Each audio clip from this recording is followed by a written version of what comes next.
जिखिनि हाबाफारि बिनि गेजेराव मोनसेया जाबाय उदालगुरि कलेजाव बड'लेण्ड इउनिभार्सिटि मोनसे केम्पास बेखेवनाय नैथियाव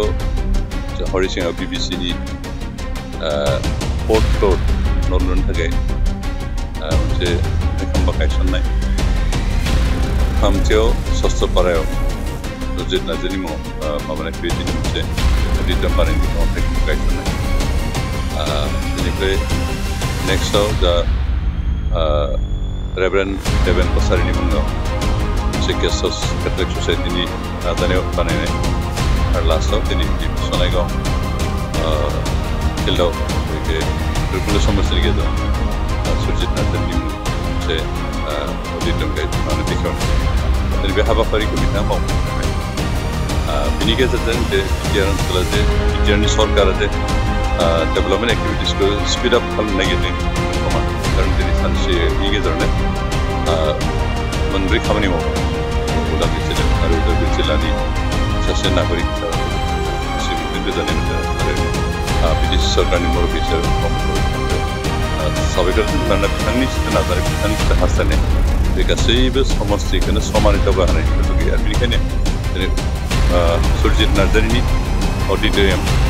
हरिसिङावबो दिनै फाउन्डेसन स्टन गायसनदों आरो इटिमध्ये सनाय गामियाव बेखौ कमप्लिट खालामबाय भैरबकुन्द समस्टिनि हिसाबै कमप्लिट जानानै बेखेवबाय बेनिफ्राय जोंहा उदालगुरि कलेजाव जों बड'लेण्ड इउनिभार्सिटिनि केम्पास दिनै आरम्भ खालामबाय एबारनिफ्राय एडमिसन जासिगोन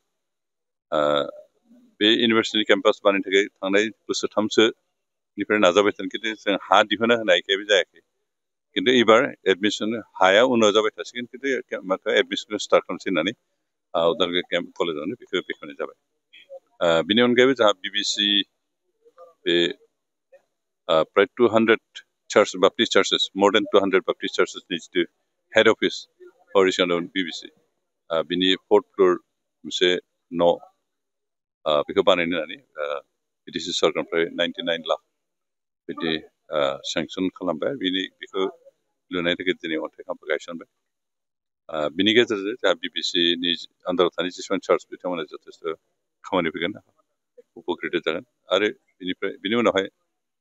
जोंहा नैबे सावखाथि सन्दना बागाननि खोला मेन रड सेरावनो रेभारेन्ड देबेन कसारिनि मुङाव फादार देबेन कसारिनि मुङाव मोनसे गेस्ट हाउस बानायनाय जागोन बिनि थाखायबो बिटिसि सरकारनिफ्राय बे 1.50 लाख बिदि सेंसन खालामनाय जाबाय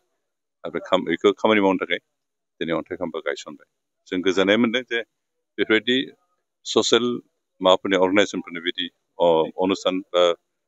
गेस्ट हाउस बायदि लुनो हरनायनि गेजेरजों रायजोफोरनि सुबिदा जिखिनि खामानि मावदों बिटिसि सरकारा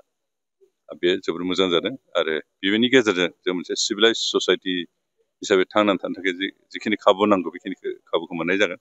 आरो जोंनि रायजो राजाफ्रा बेफोरनि गेजेरजों गोबां खामानि मावनो थुलुंगा मोनगोन जों बेनिखायनो बिटिसि सरकारखौ साबायखर होदों लोगोसे